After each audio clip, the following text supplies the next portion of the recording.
চলো চা রেডি, এবার চা খেতে খেতে আর এইটাকে একটু আনপ্যাক করি। এটাতে আমি কি অর্ডার দিয়েছিলাম তোমাদের বলেই দিই। আমি একটু সেট টপ বক্স রাখার একটা অর্ডার দিয়েছিলাম।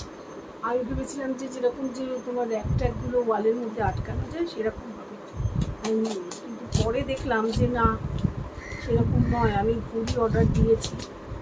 এখন এটা কার্পেন্টার দেখে করাতে হবে, কারণ কার্পেন্টার তো পাওয়া খুব মুশকিল। দেখা যাক কি এসেছে, একবার দেখি কীরকম জিনিসটা এসেছে।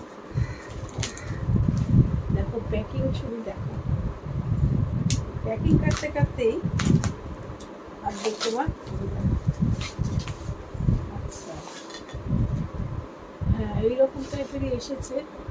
এটাকে আবার আমাকে সেট করতে হবে, সেট করে নিয়ে তারপরে ব্যবস্থা করতে হবে। আর তোমরা, আচ্ছা এখানে আবার হুক করে লাগানোর জন্য দেখলাম যে দিয়েছে।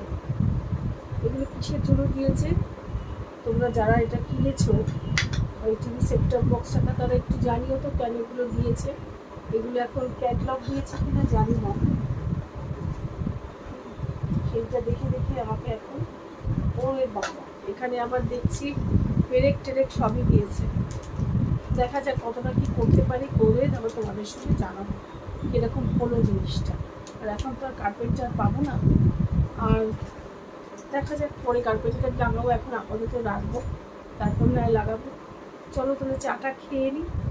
আবার আজকে তো রান্না হবে ডিমের ঝোল ভাত, পরে আবার তোমাদের সাথে কথা বলা যাবে।